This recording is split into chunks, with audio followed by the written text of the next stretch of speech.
কাছে সকলকে শুভেচ্ছা জানাচ্ছি। রাজনীতি তো নিজস্ব একটা গতি আছে, চলার গতি, সেই গতিতেই রাজনীতিটা চলবে। এবং যে মত পার্থক্যের কথা আপনি বলছেন, this is the beauty of a Democratic culture. এটা থাকতেই পারে এবং এটা থাকাটাই হচ্ছে যুক্তিযুক্ত বলে আমি মনে করি। তো সেই জায়গা থেকে এই বিতর্ক বা মত পার্থক্য থেকে অবশ্যই ভালো কিছু উঠে আসবে বলে এটা আমি বিশ্বাস করি এবং আমাদের যেটা ভবিষ্যৎ বাংলাদেশ গড়ার ক্ষেত্রে অনেক কাজে দেবে।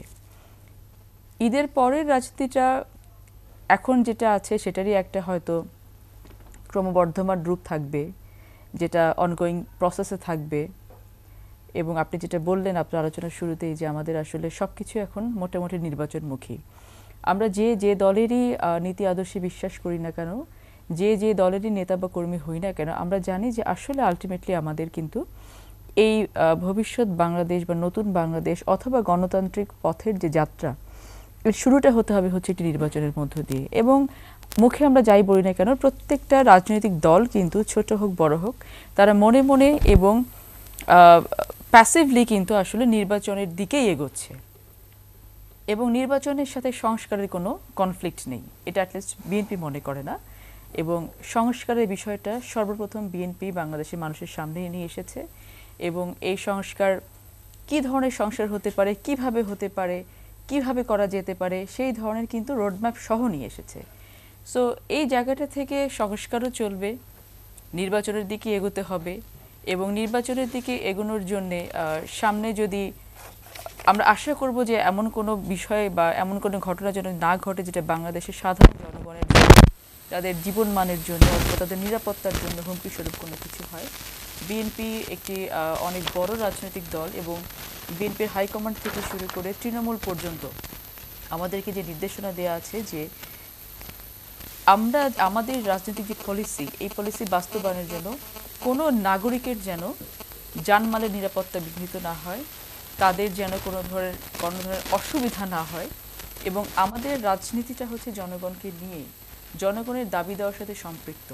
এবং জনগণের দাবি দেওয়াকে সম্পৃক্ত রেখেই যেন সামনের দিনে আমরা রাজনীতিকে পরিচালিত করতে পারি, সেইভাবে কিন্তু আমাদেরকে বলা হয়েছে, কর্মসূচি দেওয়া হয়েছে। এবং আমাদের রমজানের জন্য বেশ কিছু কর্মসূচি আমরা চেঞ্জ করেছিলাম। যেমন আমাদের 31 দফা নিয়ে আমরা কিন্তু রমজানের আগে বিভিন্ন বিভাগগুলোতে আমরা গিয়েছি। আমাদের রমজানের পরে, ঈদের পরে আবার সেই একই কর্মসূচিগুলো শুরু হবে। আমরা বিভাগ ওয়াইজ সেগুলো যাব, জেলা পর্যায়ে যাব এবং মানুষের কাছে গিয়ে আলটিমেটলি আমরা জনগণকে এবং বাংলাদেশকে নির্বাচনমুখী যেই আবহ, সেটার দিকে ধাবিত করার জন্য মেইনলি আমাদের রাজনীতিটা পরিচালিত হবে। ডিমার্কেশন, সাইফের কথা এবং সুলেমান ভাইয়ের কথা থেকে বোঝা যায় যে আসলে রাজনীতিটা কী জিনিস। রাজনীতিটাতে একটা প্রাজ্ঞতা থাকতে হয়, এক্সপেরিয়েন্স থাকতে হয়, ব্যাকগ্রাউন্ড থাকতে হয়। সো সুলেমান ভাই যে কথাগুলো বলেন, this is the practical impact বা এখন যে বর্তমান প্রেক্ষাপট এটা। সাইফ যেটা বলছেন সেটা হচ্ছে যে নিজেদের ভেতর থেকে একটা ইচ্ছা উঠে আসা, নিজেদের ভেতর থেকে একটা আগ্রহ উঠে আসে এবং চট করে অনেক কিছু করে ফেলার একটা আকাঙ্ক্ষা। কিন্তু রাজনীতির প্রেক্ষাপটটা তো ফসল ভাই সেটা না। আসলে ও যেটা বলছে যে ঈদের পরেও রাজনীতিটা হচ্ছে যে তারা সাংগঠনিকভাবে গোছাবে, আমি অ্যাপ্রিসিয়েট করি বিষয়টা। আপনারা সাংগঠনিকভাবে আপনাদেরকে দল গোছাবেন, কিন্তু আপনারা অন্য একটি দলকে যে আন্ডারমাইন করছেন যে বিএনপি পাবলিক কানেক্টেড কোনো দল না, এটা বলার আগে আপনাকে 3বার চিন্তা করতে হবে। সো আমি সাজেস্ট করবো এনসিপিকে যে রাজনৈতিক দল গঠিত হয়েছে, এখন সব থেকে বড় কাজ হচ্ছে আপনারা আগে চিন্তা করবেন যে what is a political party.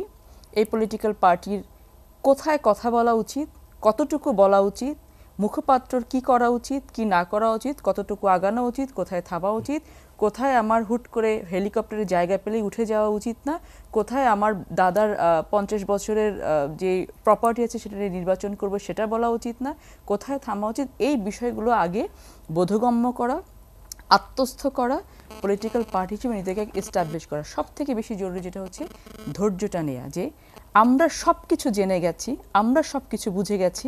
এটা যখনই আমরা মনে করি, সেটা যে কোনো ক্ষেত্রেই হোক না কারো, যখন একজন স্টুডেন্ট মনে করে যে আমি সব কিছু পারি, তখন কিন্তু তার পরীক্ষাটা খারাপ হয়। সো একটা এমার্জিং পলিটিক্যাল পার্টি খুবই প্রিম্যাচিওর স্টেজে আছে এবং এই সময় ভুল করব সেটাই স্বাভাবিক। এবং এই ভুলটা যেন আমরা আমাদের যারা নতুন প্রজন্ম, তরুণ প্রজন্ম আছে, কিন্তু আমাদের প্রাজ্ঞজন যারা আছেন, আমাদের উত্তর পূর্বসূরি যারা আছেন, তাদের কাছ থেকে রাজনৈতিক, আমি বলছি না পলিসি নিতে হবে বা মতৈক্য নিতে হবে, যে বাট রাজনীতির প্রেক্ষাপটটা কি, ইতিহাস জানতে হবে, বুঝতে হবে, পড়তে হবে, সেটা জেনে কিন্তু আমাদেরকে আগে বুঝতে হবে যে আসলে রাজনীতিটা কিভাবে করতে হয়। আমি যদি এখন মনে করি যে আমি বাংলাদেশে এই মুহূর্তে বসে থেকে আমি সব সমাধান করে ফেলতে পারবো, এটা মগের মুল্লুক না, অলিক কল্পনা, এটা করা সম্ভব না। আপনি যে বলছেন যে আপনি প্রায়োরিটাইজ করছেন যে কোন প্রবলেমসটা জনগণের ভেতরে বেশি আছে, আপনি জনগণকে প্রবলেম থেকে তুলে নিয়ে আসবেন কি করে? ইউনিট স্ট্রাকচারটা কি? আপনি তো গিয়ে আপনার যদি একটা মানুষকে, একটা গোষ্ঠীকে যদি আপনি তুলে নিয়ে আসতে হয়, তাকে একটা ফ্যাসিলিটি আপনাকে দিতে হবে। ফ্যাসিলিটি প্রোভাইড করবে কে? রাষ্ট্র প্রোভাইড করবে। রাষ্ট্র চালাবে কে? একটা সরকার চালাবে। সেই সরকারের ম্যান্ডেট কতটুকু আছে, কতটুকু সে দিতে পারবে।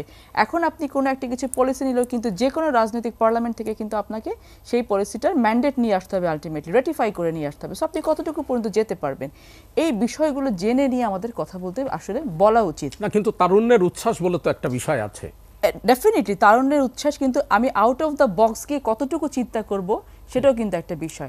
এবং সব থেকে বড় বিষয়টা, তারুণ্যের উচ্ছ্বাসটা না থাকলে কিন্তু আজকে আমরা এই জুলাই গণ অভ্যুত্থানের মাধ্যমে বাংলাদেশটাকে পেতাম না। এটা যেমন সত্য, কিন্তু এটাও সেরকম সত্য যে আমি তারুণ্যের উচ্ছ্বাস নিয়ে বুলেটের সামনে দাঁড়িয়ে যেতে পারি, কিন্তু তারুণ্যের উচ্ছ্বাস নিয়ে কিন্তু রাষ্ট্র পরিচালনা করা যায় না। আপনাকে রাষ্ট্র পরিচালনা করতে হলে আপনার পলিসি থাকতে হবে, আপনার মেকানিজম থাকতে হবে, আপনার ওয়ার্কফোর্স থাকতে হবে, আপনার পাবলিক কানেক্টিভিটি থাকতে হবে, এবং আপনাকে সেই যোগ্যতা থাকতে হবে যে আপনি একটি সরকার পরিচালনা করতে পারবেন। এবং রাষ্ট্র পরিচালনা করা কিন্তু চারটিখানি কথা না। সো আমরা যারা নতুন, আমিও বলবো না যে আমি অনেক বড় রাজনীতিবিদ, বাট আমি গত 10-12 বছর ধরে রাজনীতির মাঠে হেঁটে যতটুকু শিখেছি যে একটা রাজনীতিবিদ, আপনি একটা রাজনৈতিক পরিবারের সদস্য, আপনার বাবা ফজলুর রহমান পটল বাংলাদেশের, মানে অবভিয়াসলি, কিন্তু আমি রাজনীতির সাথে এরকম করে জড়িত ছিলাম না। এবং আপনি শুনলে অবাক হবেন যে আমার লাইফের গোল অনেক কিছু থাকলেও এটা ছিল যে আমি কখনো রাজনীতি করব না, বাট সময়ের পরিক্রমে আমাকে আসতে হয়েছে, এবং আমি এখন মনে করছি যে বোধহয় এই জায়গাটা আমার জন্যই ছিল।